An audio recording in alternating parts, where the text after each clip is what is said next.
Povo de Deus, boa noite, paz seja convosco, Deus abençoe a sua vida, que o céu te dê hoje algo extraordinário, uma palavra, uma direção, uma visão, uma estratégia, uma ferramenta, uma chave para você viver o novo de Deus na sua vida. Toma o seu assento, seja bem-vindo, você que está conosco pelo YouTube, que Deus te abençoe. Se preparem, porque eu tenho uma palavra escandalosa para a tua vida hoje. Quantos querem guardar essa palavra no coração? Diga amém.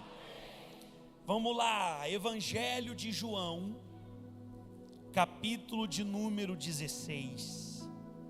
Evangelho de João, capítulo de número 16, versículo de número 7.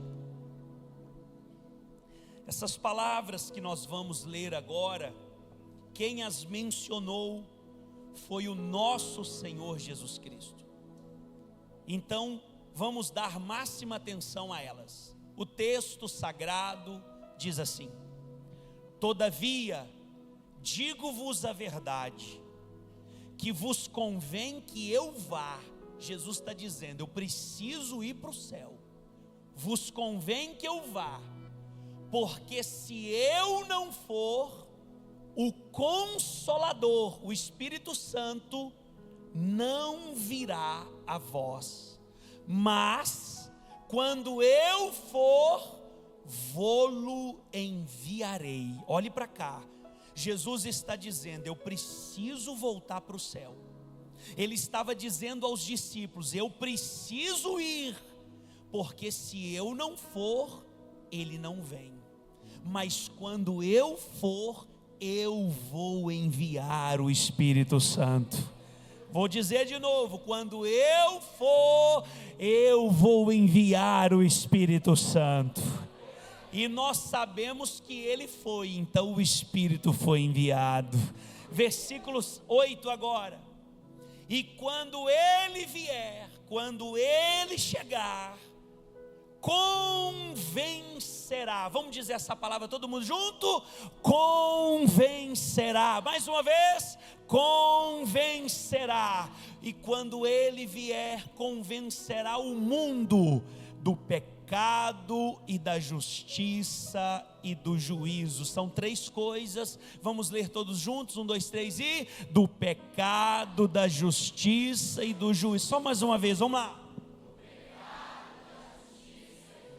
Então abra sua mão assim e diga, Espírito Santo, fala comigo agora. Diga, use a boca do meu pastor para falar ao meu coração, em nome de Jesus.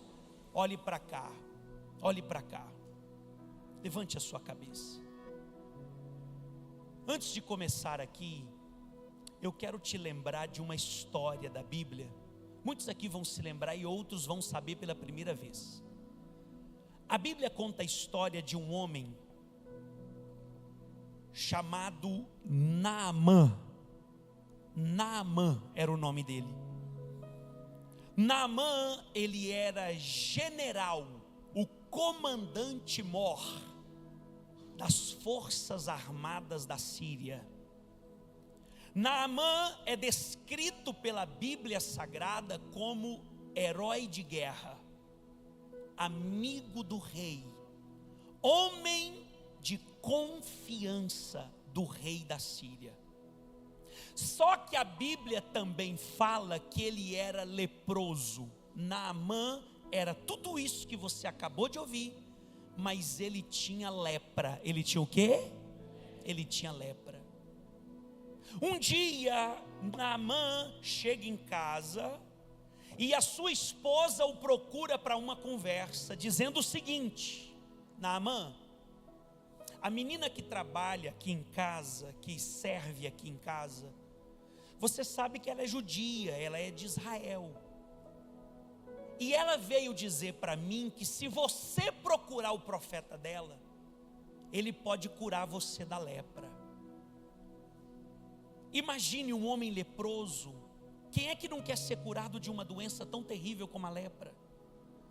E então Naamã faz o seguinte: ele vai no seu rei, o rei da Síria, e diz assim: meu rei, a minha esposa me contou que a menina que trabalha lá em casa disse para ela que na terra dela tem um profeta, e se eu procurar esse profeta eu posso ser curado da minha lepra. Eu queria que o Senhor me desse uma carta me autorizando, me enviando a Israel, para que eu possa ir procurar a minha cura. Imediatamente o rei da Síria escreve a carta, penso eu que de próprio punho, e assina ou sela com anel de sinete, que era muito comum naquela época. E então Naamã prepara uma comitiva e desce para Israel. Aonde ele vai primeiro? No rei de Israel. É o protocolo. Ele é um chefe das forças armadas de um país vizinho. Ele não pode chegar de qualquer jeito, ele precisa cumprir o protocolo, ele precisa passar primeiro pelo rei. E então ele vai no rei, e o rei o envia até o profeta. Quando Naamã chega na porta da casa do profeta Eliseu, ele anuncia: olha, diga que o general da Síria está aqui e precisa falar com Eliseu. Eliseu não o recebe, Eliseu não vem à porta, mas manda um recado para ele dizendo: fala com o general Naamã para mergulhar 7 vezes no rio Jordão, e ele será curado da sua lepra. Quando o recado foi dado, o general Naamã se enfureceu, ele ficou irado, ele ficou bravo, ele saiu de si e disse: como que pode um negócio desse, ele não vai me receber? Aí ele começa a dizer assim: ó, eu pensei que o profeta sairia da sua casa, colocaria a mão sobre a minha cabeça, invocaria o Deus de Israel, oraria por mim e eu seria curado. E agora ele me manda mergulhar nesse rio sujo. Naquela época o rio Jordão era muito sujo, muito barrento.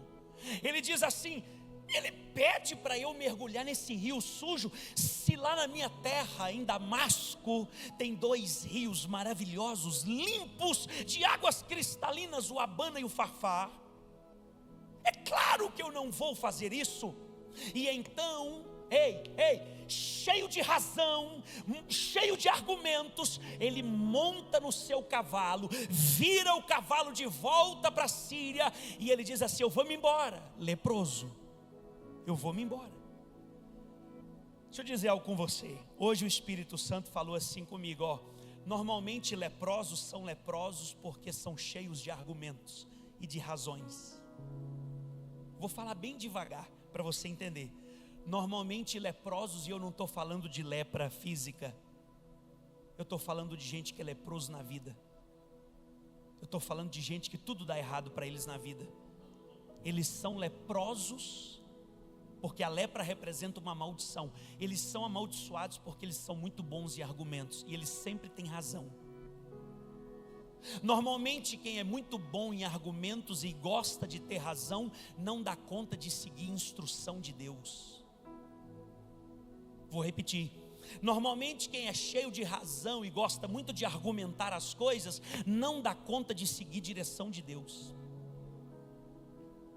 Ele recebera uma direção profética: mergulha 7 vezes e você vai ser curado. Pronto, só isso.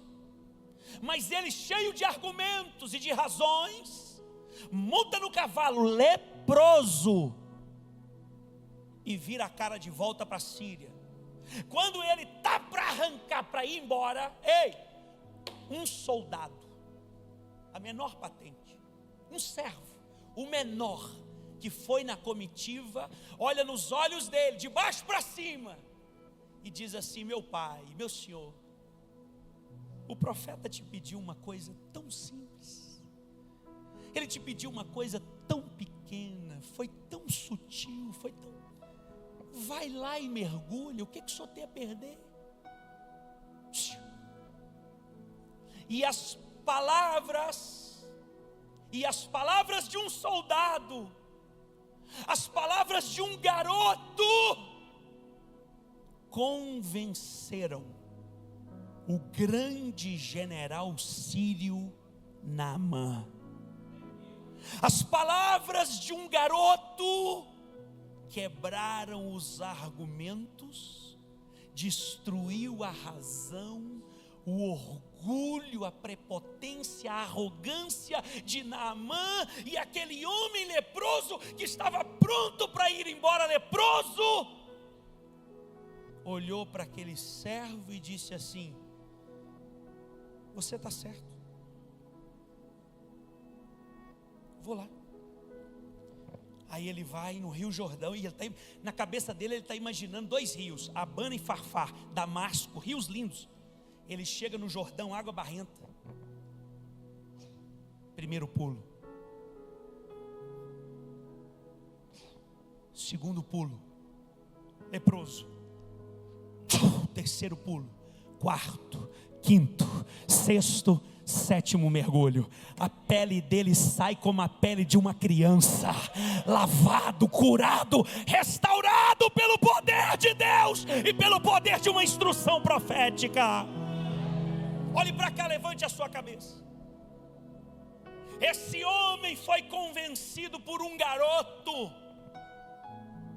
e graças a Deus que ele foi convencido a mergulhar, porque se ele não tivesse, ele tinha morrido leproso. E hoje eu vim aqui para falar daquele que convence. Eu vim falar daquele que Jesus enviou, e ele vos olha aqui, ó, lê comigo, vamos lá. Ele vos convencerá. Bate no peito e fala: ele me convencerá. Bate palma e dá glória. Bata palmas e dê glória. E quando Ele nos convence, tem milagre, tem vitória, tem nova história, tem coisas extraordinárias. A minha oração é que Ele consiga te convencer hoje. Vou repetir aqui para as mulheres, cadê as irmãs? Dá um aleluia aí, as irmãs. A minha oração, minhas irmãs, é que Ele consiga te convencer hoje. Cadê os homens de Deus? Dá um glória, os homens. A minha oração, homens de Deus, é que Ele consiga te convencer hoje. Eu não, é Ele que vai te convencer. Eu não consigo, mas Ele consegue. Vocês já viram eu falar isso aqui algumas vezes. Eu falo isso sempre. Isso eu acho que é uma característica minha. Sempre que eu vou pregar uma mensagem, ministrar uma palavra, e eu tenho uma palavra principal, igual essa aqui, ó, convencer. Eu gosto muito, é uma coisa simples, é um hábito simples meu, de procurar no dicionário o significado da palavra convencer. Eu encontrei 2 coisas muito fortes sobre o que é convencer. Eu vou te contar. Convencer é quando alguma coisa faz a gente mudar de ideia. Convencer é quando alguém, alguma coisa, consegue fazer a gente mudar de ideia. Eu já cheguei na igreja muitas vezes com uma ideia, e o Espírito Santo mudou a minha ideia. Só que eu descobri algo ainda mais forte. Olhe para cá. Convencer. Vou separar. Convencer. Você sabe o que é convencer? É quando Deus vence os nossos argumentos. É quando o Espírito Santo vence as nossas razões.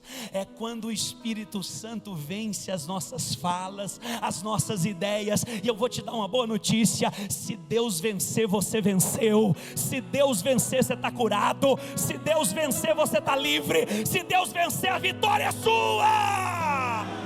Quando Deus vence, nós somos mais do que vencedores. Abre a sua boca e dá grito de aleluia aí. Quantas vezes o Espírito Santo já te venceu? Não vou, não quero, não aceito. Eu nasci assim, eu vou morrer assim. Ei, Naamã, leproso, casamento leproso, filhos leprosos, vida financeira leprosa. Mudo, não dou o braço a torcer.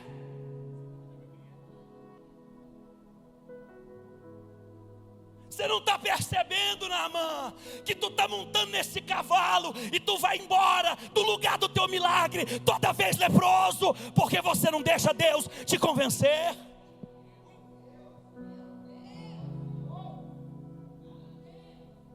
Mas eu tenho meus argumentos, pastor. Eu estou certo. E estando certo, você está perdendo tudo. Só que antes de curar, Deus vai te quebrar. Eu vou falar devagar. Antes de curar, Deus vai quebrar teu orgulho. Antes de mudar a história da tua vida e da tua casa, Deus vai te fazer descer desse cavalo. Se for preciso, tu vai ter que entrar na lama do Jordão, mas hora que sair, vai sair curado, vai sair restaurado.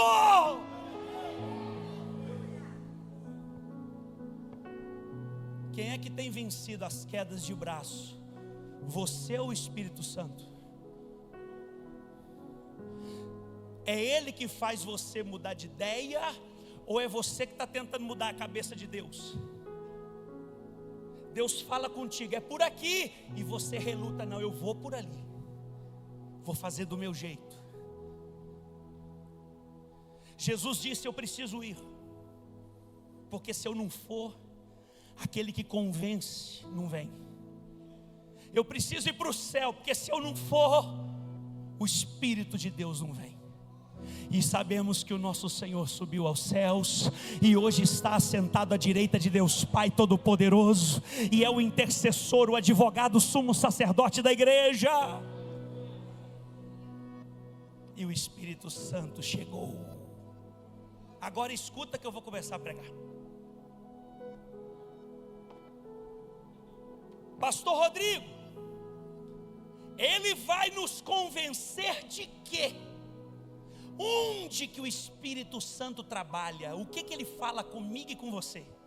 3 coisas, 3 áreas.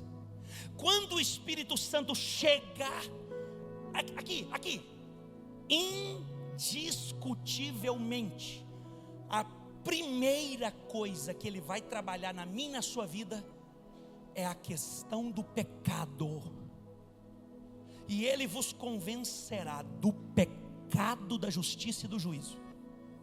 Primeira questão do pecado que o Espírito Santo trabalha e trata é a questão do pecado, porque se não houver abandono de pecado, se não houver mudança de vida, se não houver novidade de vida, se nós não abandonarmos o pecado, nenhuma outra obra de Deus acontecerá na nossa vida.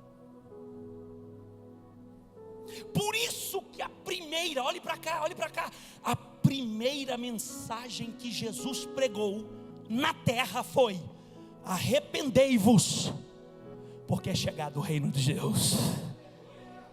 Se não houver arrependimento, se não houver mudança de hábito, mudança de atitude, se eu e você, se nós não entendermos que o salário do pecado é a morte, que o pecado é o aguilhão da morte, que o pecado rouba, mata, destrói, que o pecado paralisa vidas, que o pecado rouba as promessas de Deus, se a gente não entender o pecado como o maior vilão da nossa vida, nós não vamos conseguir nada com Deus.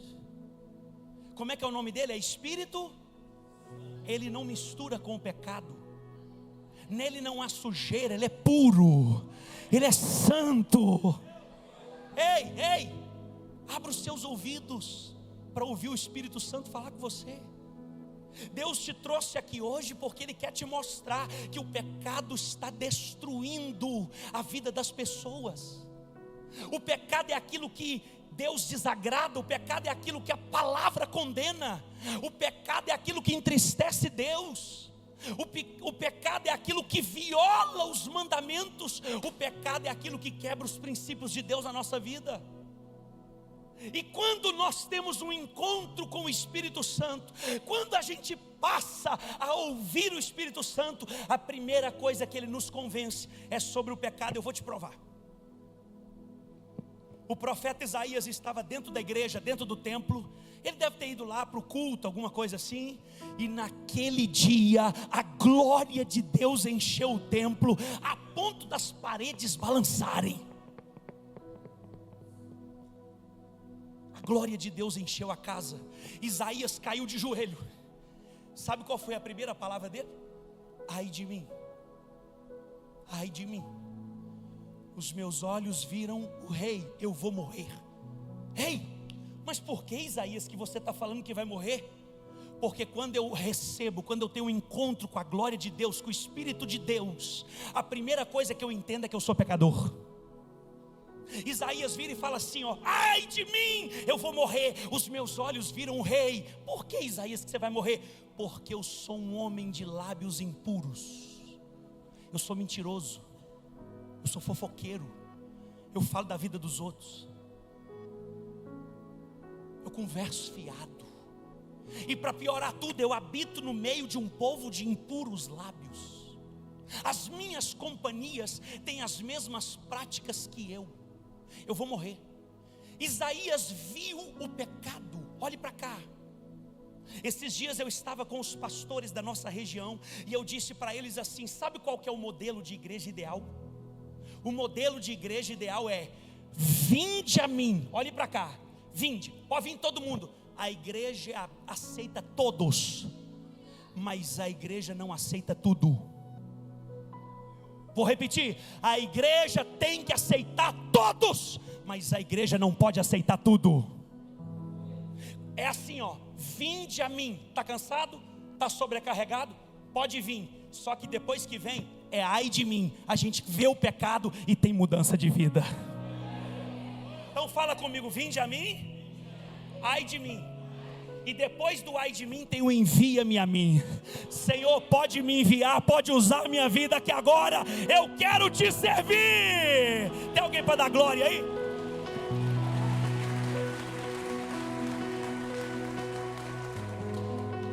Aí, quando Isaías grita assim, ó: ai de mim, eu sou um homem de lábios impuros. Sabe o que Deus faz? Deus manda um serafim pegar uma brasa. Ei, pegar uma brasa com um alicate, uma tenaz.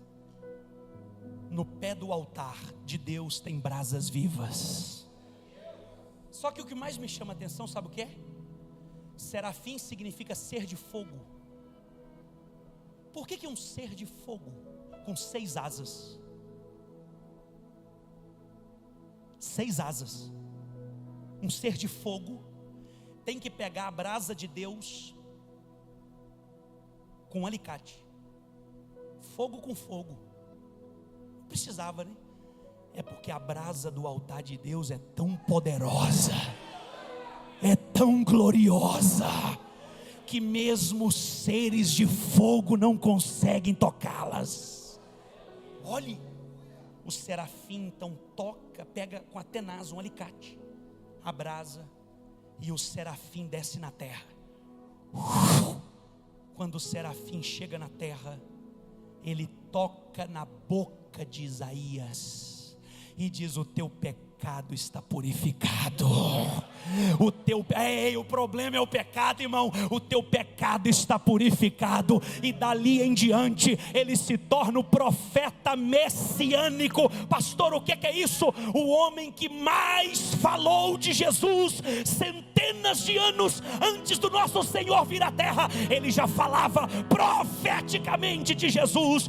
Levanta sua mão, deixa eu te entregar algo do céu. Se Deus hoje te convencer do pecado, a tua vida muda, a tua história muda, a tua casa muda, tudo para você vai mudar a partir de hoje. Pode dar glória a Deus aí, pode dar grito de aleluia.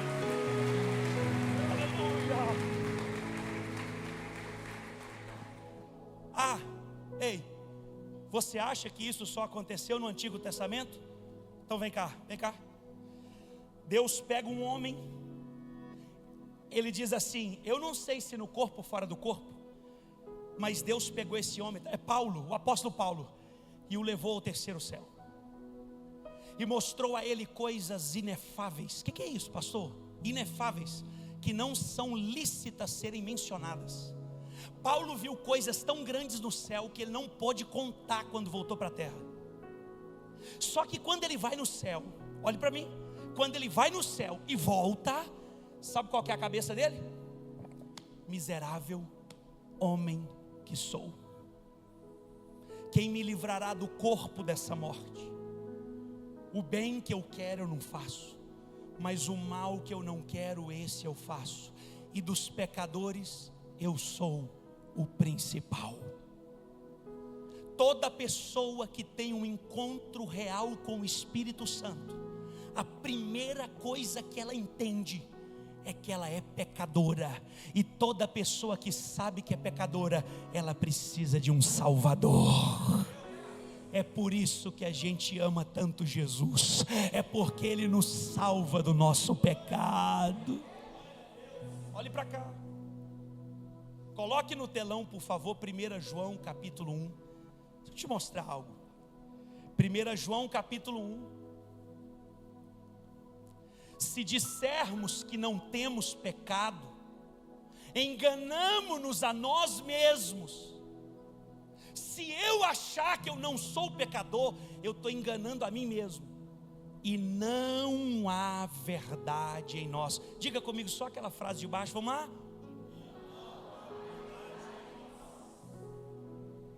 Se eu não entender que eu sou um pecador, a verdade não está comigo. Mas que verdade?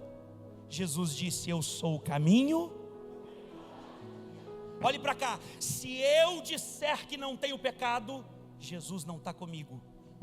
Tem outra, olhe para mim. Um dos nomes do Espírito Santo na Bíblia é Espírito da Verdade.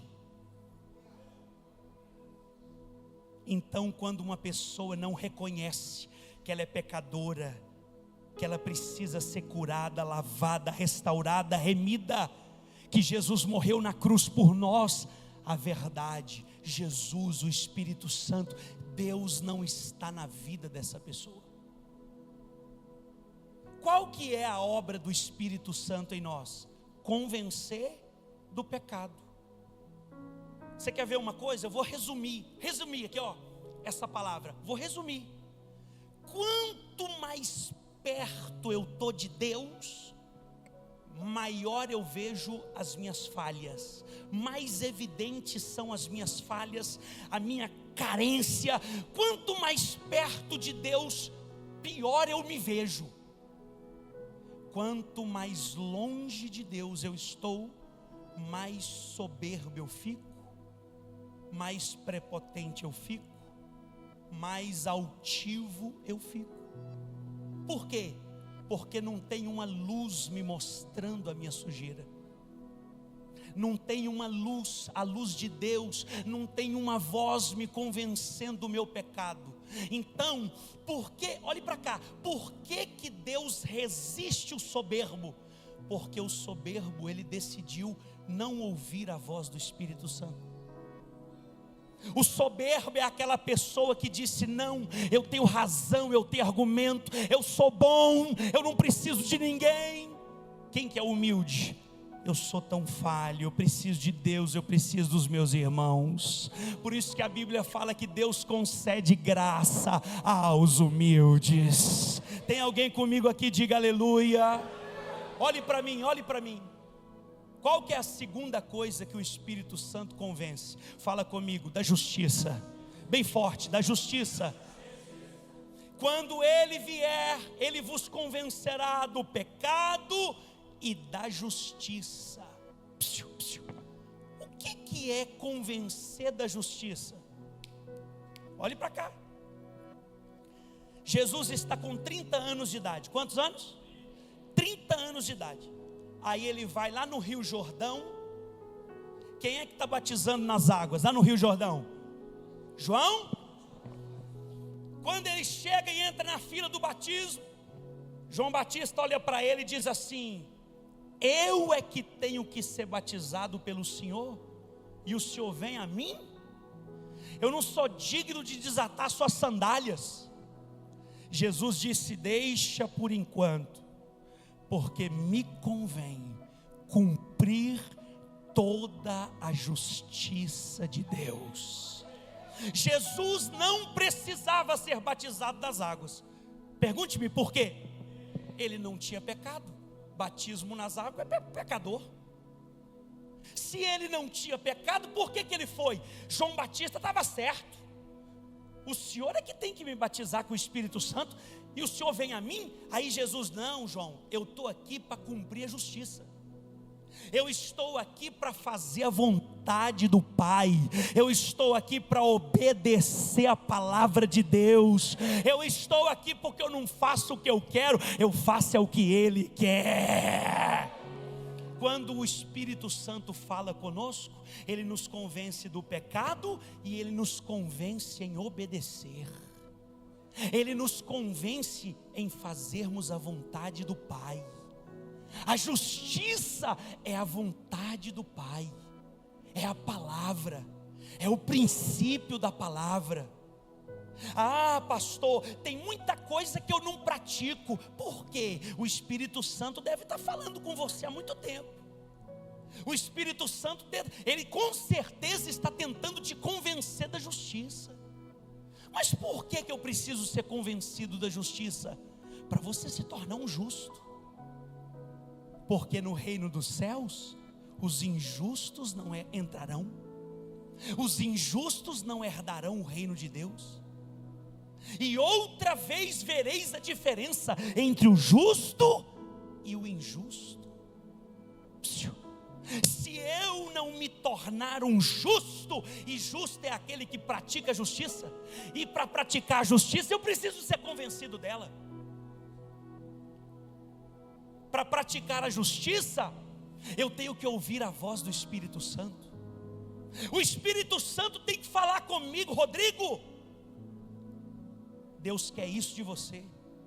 Cumpra esse princípio, obedeça esse mandamento, vai por esse caminho. E quando uma pessoa dá ouvidos para o Espírito Santo, ela vai praticar a justiça, ela vai se tornar um justo, e o justo viverá pela fé. Tem justo aqui nessa noite para dar glória a Deus aí? Tem justo? Então aplaude e glorifique. Aleluia. Pastor Rodrigo, a justiça é importante? A justiça é importante? Deixa eu te lembrar, olhe para mim. Lá em Romanos capítulo 14, versículo 17, Paulo escreve sobre o reino de Deus, o reino dos céus. Porque o reino de Deus não é comida nem bebida, mas o reino de Deus não é comida nem bebida, mas é justiça, paz e alegria. Onde? Onde? É o Espírito Santo que produz justiça. É o Espírito Santo que ensina a ser justo, a obedecer, a cumprir mandamento, a cumprir princípio. Se eu me tornar uma pessoa que quebra princípios, que não obedece, é porque eu parei de ouvir o Espírito Santo. Ele não está me convencendo de mais nada.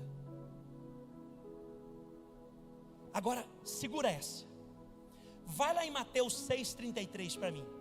O reino de Deus é justiça, paz e alegria, ok? Vai lá. Jesus disse assim, ó: mas buscai primeiro o que, gente? Vírgula, e o que mais?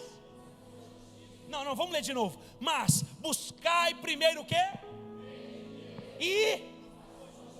E todas estas coisas vos serão. Agora vem cá. Nós não lemos agora lá em Romanos que o reino de Deus é justiça, paz e alegria? Não lemos agora, sim ou não? Por que Jesus está dizendo assim, ó: buscai primeiro o reino e a sua justiça? Ele está enfatizando que a justiça é muito importante. Bastava ele dizer: buscai em primeiro o reino de Deus. Quem conhece Bíblia já saberia: justiça, paz e alegria. Pronto. Mas ele diz: buscai pois em primeiro o reino, vírgula, e a sua justiça, vírgula, e todas estas coisas vos serão acrescentadas. Jesus fala duas vezes. É como se ele dissesse assim, ó: Buscar em primeiro lugar a justiça, a paz e a alegria. Não esquece da justiça não. Porque se eu e você não aprendermos, não nos convencermos sobre a justiça, sobre a importância de obedecer mandamentos. Justiça, o que a justiça faz? Ela preza pela lei. Deveria ser, né? Não sei se todo lugar é, mas a justiça preza pela lei. A justiça é para aplicar a lei. A justiça do reino é para a gente viver a lei de Deus, o mandamento de Deus. E qual que é o papel do Espírito Santo? Me convencer a cumprir o mandamento de Deus. Quem está me ouvindo, diga amém. Se eu não estou cumprindo os mandamentos, obedecendo a palavra, eu não estou ouvindo a voz do Espírito Santo. Ou então estou ouvindo e o meu coração está endurecido. Como disse a pastora, estou enrijecido como um odre velho. E por fim, termina essa mensagem. Quando ele vier, disse Jesus, ele vos convencerá do pecado, da justiça e do que mais? Diga juízo. Triplique a sua atenção agora. Eu vim aqui hoje para dizer para você, Deus é amor. Posso ouvir um glória a Deus? Eu vou dizer no mesmo tom, Deus é amor, mas Ele também é justiça. Deus é amor, mas Ele também é juiz. E juiz faz o quê? Ele vai julgar o mundo. As pessoas estão vivendo como se nunca fosse haver um julgamento. As pessoas estão vivendo como se nunca fosse acontecer um julgamento.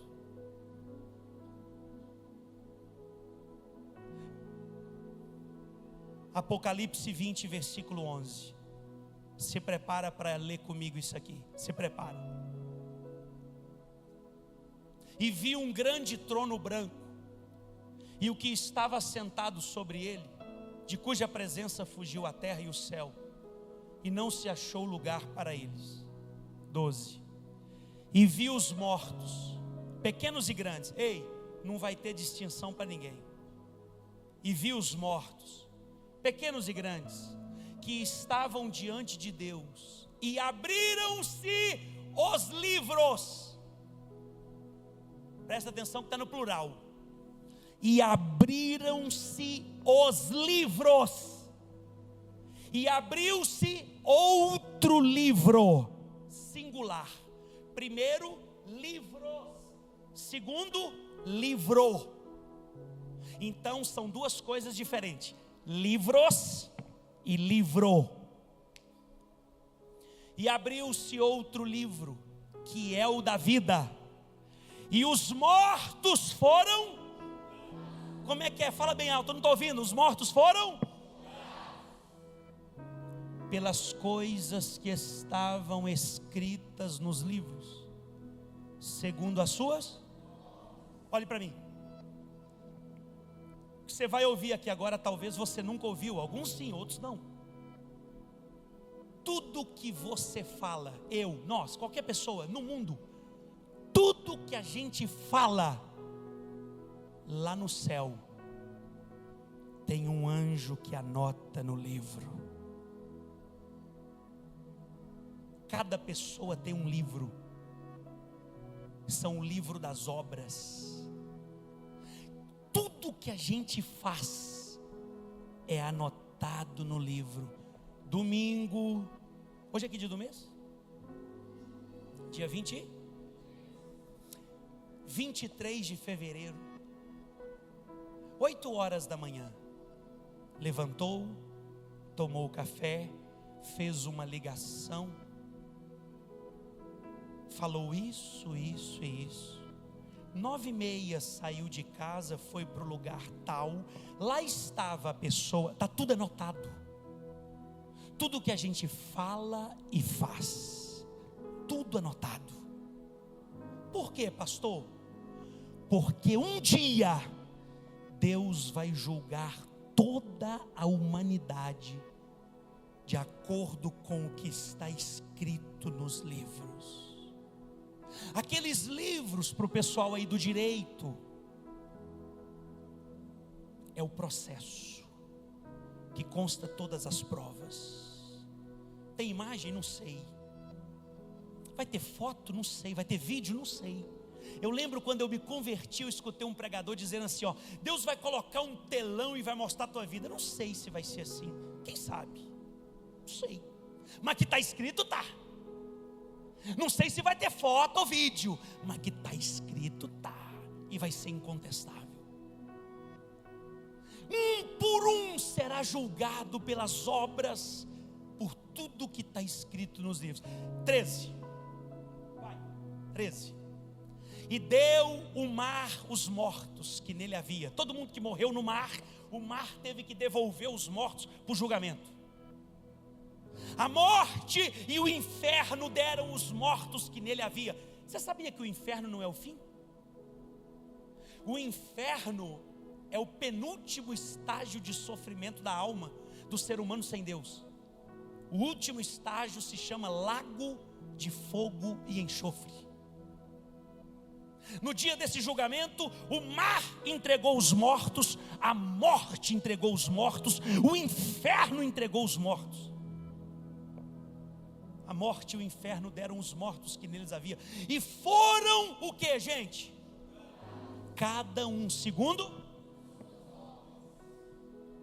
Você já viu nos filmes? Você tem direito de ficar em silêncio, porque tudo que você disser será usado. E vai mesmo. 14. E a morte e o inferno foram lançados no lago de fogo. Esta é a segunda morte. Você acha que o final é quando morre isso aqui? Essa é a primeira morte. O brabo é a segunda. Agora olha o 15. E aquele que não foi achado escrito no livro da vida foi lançado no lago de fogo. Olhe para cá, quero que você imagine a cena. O sujeito chega diante do trono de Deus. Imagina a cena, que eu vou terminar agora. Ele chega, abre o livro dele, começa a ler. Dia tal, fez isso, isso, falou isso, falou. Dia tal, isso, isso. Abre o livro da vida e vê se o nome dele está aí. Aí o outro anjo, imagina aqui, ó, não está escrito na Bíblia não, tá? Não está escrito. É uma imaginação minha.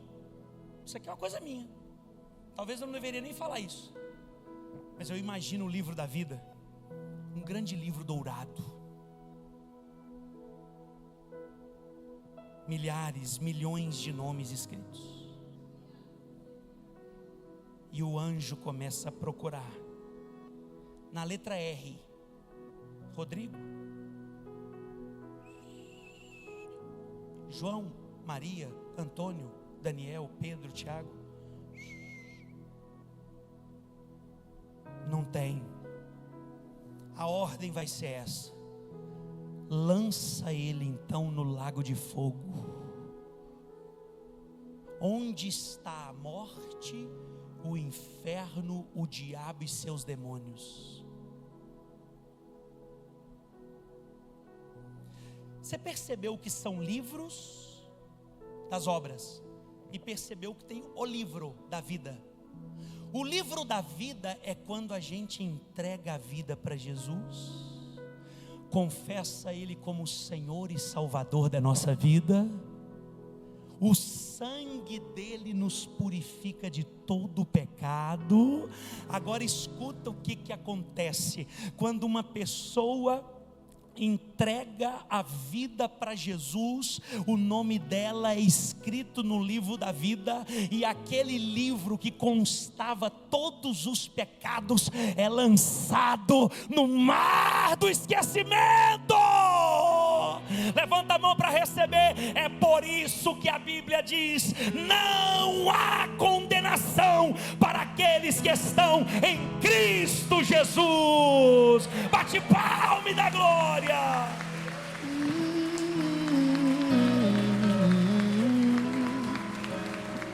Deixa eu te contar a boa notícia. Pastor, volta lá no 11, versículo 11. O Senhor falou que todo mundo vai ser julgado. A igreja não vai ser julgada. Pergunte-me por quê? Porque quando você entrega a vida para Jesus, teu nome vai para o livro da vida. E quando você ouve o Espírito Santo todo dia, e Ele te convence do pecado, da justiça e do juízo, o livro é jogado fora, o livro das obras. E não há condenação para aquele que tem Jesus na sua vida. Não há condenação para aquele que foi lavado e remido no sangue do Cordeiro. Olhe para cá, escuta. Mas a igreja também vai passar por um tribunal. Fala comigo, tribunal? Pergunte, tribunal? Sim, a Bíblia fala sobre o tribunal de Cristo, mas não é para julgar a nossa eternidade, porque quem está com Jesus já está salvo.